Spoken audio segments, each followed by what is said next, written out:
You clean guns like that? New soldiers are getting lazy.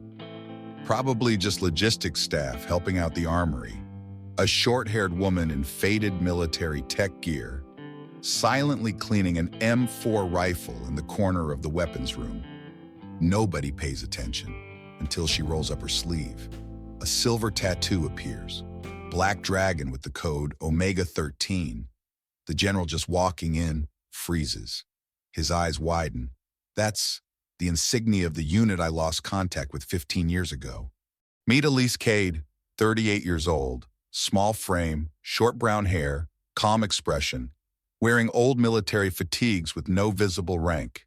She's assigned to the backup weapons storage at a Western base. She's often mistaken for warehouse staff or transferred technical personnel. A young soldier watches her clean rifles and says, "Logistics came down to help out, right? I bet you've never handled a real weapon before." Elise just smiles, doesn't react, but her movements cleaning each component are extremely precise. Another soldier joins in. "Careful with that trigger mechanism. It's not a toy." Elise continues her work methodically, every motion deliberate, every cleaning stroke perfect. But to everyone watching, she looks like just another support staff member who got assigned busy work. A corporal walks by. "Ma'am, if you need help with the technical specs, I can show you the proper procedures." Elise nods politely. "I appreciate that," but she doesn't need help. Her hands move across the weapon systems like she's done this thousands of times.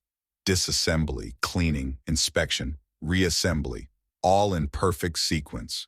A staff sergeant notices, "You're pretty good with that for someone from supply." "I've had some practice." "Military training course?" "Something like that." The armory continues its daily routine, soldiers checking out equipment, technicians running maintenance, officers reviewing inventory. And there's Elise, working quietly in the corner, looking completely unremarkable. Her uniform is faded, no name tape, no unit patches, no commendations or service ribbons. Just a woman doing her job, nothing special, nothing noteworthy. A young private whispers to his friend, "Why do they have civilians doing weapons maintenance?" "Budget cuts, probably. Cheaper than paying real soldiers." They don't realize they're talking about someone who once carried weapons in situations they can't imagine. Elise finishes cleaning one rifle, moves to the next. Same methodical process, but something about her technique, something about the way she handles the weapons, suggests more experience than anyone realizes. She checks the bolt carrier group with her thumb, rotates the weapon with practiced ease, tests the trigger mechanism with professional precision. These aren't the movements of someone who learned from a manual. These are the movements of someone who once depended on these weapons for survival. But nobody notices. Nobody asks questions. She's just another face in the background, another support person doing maintenance work, until a single rolled-up sleeve changes everything. Comment CTA Act 1. Have you ever seen someone skilled being looked down on just for wearing old clothes? Type, "I've seen it." Some soldiers begin noticing Elise cleanse weapons like special forces, rotating the rifle with her thumb, separating the barrel by reflex. A soldier laughs. "Where'd you learn those moves? TikTok?" Elise pulls up her sleeve slightly, just because of sweat. An old tattoo appears on her left bicep. Black dragon wrapped around the code Omega 13. A sergeant immediately stops, eyes widening. "Wait. I thought Omega 13 was scrubbed from records back in 2010. The atmosphere in the armory shifts. Several soldiers stop what they're doing, turn to look. Omega 13. That designation sounds familiar, but from where? A senior airman approaches. "Ma'am, that tattoo. What unit did you serve with?" Elise continues cleaning. "I served where I was needed. But Omega 13, that's not a standard unit designation." No, it wasn't. The questions multiply, soldiers gathering around, looking at the tattoo, trying to remember where they've heard that code before. A staff sergeant pulls out his phone. "I'm going to look this up." "Don't." Elise's voice is quiet but firm. Some things are better left alone.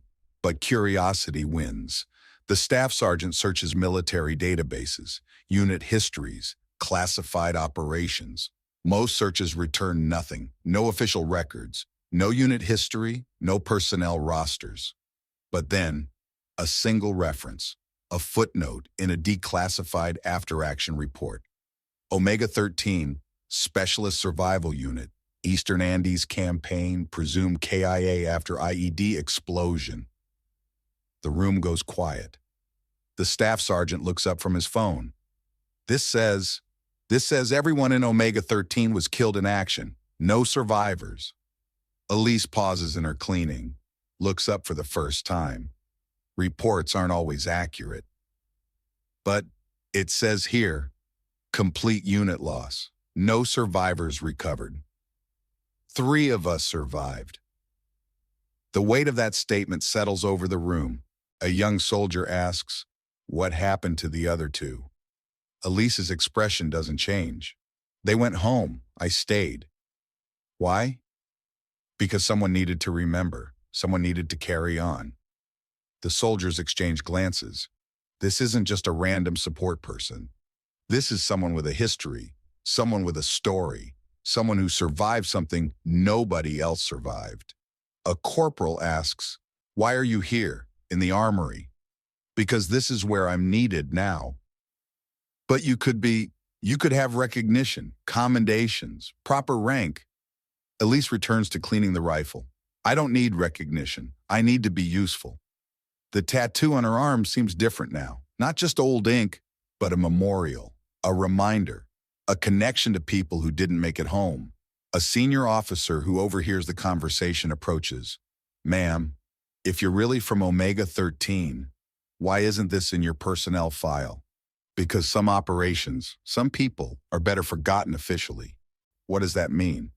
It means I choose to serve quietly, without questions, without explanations. The armory continues its work. But now everyone is watching Elise differently, not as a random civilian contractor, but as someone who carries secrets, someone who survived the impossible, someone whose presence here might not be coincidence. Comment CTA Act 2. Have you ever seen someone dismissed until a mark on their body made an entire group go silent? Type, "I remember that moment." General Halgren, who once commanded forces in the Eastern Andes campaign, enters the armory for a surprise inspection. He stops when he sees the tattoo on Elise's arm. For several seconds, the room is completely silent. He quietly asks, "Who are you?" Elise looks up, her expression calm. Staff Sergeant Elise Cade, Survival Technical Team Leader, Omega-13. General Halgren's voice catches, "That unit, I thought it was lost. Reports indicated the entire team was KIA after the explosion." The room is frozen, everyone listening. Elise nods slightly. "Only 3 of us survived, but we were kept classified for security reasons. I chose to stay, but in the background, where no one had to remember my face." General Halgren stands at attention, and he raises his hand in a full military salute. The significance hits everyone in the room, a general, saluting a woman they thought was just warehouse staff. Halgren speaks to the room. Omega-13 was a specialized unit, survival experts. They were sent into impossible situations, places where regular forces couldn't operate. A young soldier asks, "What kind of places?" "Behind enemy lines, cut off from support, living off the land for months, gathering intelligence, sabotaging supply lines." Elise continues cleaning her rifle, not looking for attention. Halgren continues. "They were deployed to the Eastern Andes during the height of the insurgency. 12 specialists, the best we had. What happened? They were supposed to extract after 6 months, but communications went dark. Search and rescue found evidence of an explosion, equipment, personal effects. No survivors." The room is silent except for the sound of Elise's cleaning cloth. "We held memorial services, notified families, closed the operation." A staff sergeant asks, "But you survived?" Elise finally speaks. "The explosion was real. Most of the team was killed instantly. 3 of us were thrown clear, injured but alive." "Why didn't you report in?" "We tried, but our communications were compromised." Enemy forces were hunting survivors. We had to stay hidden. For how long? 18 months, living in the mountains, avoiding patrols, staying alive. General Halgren's voice is heavy. When we finally re-established contact, we were told all survivors had been extracted.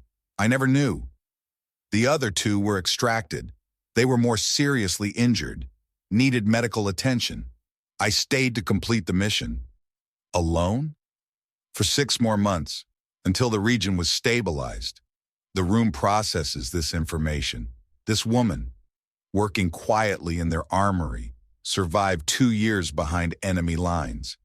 General Halgren asks, "Why aren't you in the records? Why isn't this in your file?" Because some operations, some people, are better served by staying invisible. What does that mean? It means I can do my job without questions, without explanations, without people treating me differently. A young soldier speaks up, "But you deserve recognition, medals, commendations." Elise looks at him. "I have everything I need. I'm alive. I'm serving. I'm useful." General Halgren lowers his salute. "The tattoo, is that for the others?" Elise touches the dragon on her arm. 9 names, 9 friends, 9 people who should have come home. And you carry them with you. Every day, in everything I do. The general addresses the room. This woman survived conditions that would break most people, completed a mission that was supposed to be impossible, and chose to continue serving, without recognition, without glory. He looks at Elise. "You could have gone home, could have retired, could have lived quietly." I am living quietly, right here, doing what needs to be done. Why the armory? Because these weapons, they need to work perfectly. Lives depend on them. People like my team depend on them. General Halgren nods slowly. "You're still protecting people. That's what we do." The room remains silent, processing the weight of what they've learned. This isn't just a support person. This is a survivor, a guardian, a living memorial to people who didn't make it home. Comment CTA Act 3.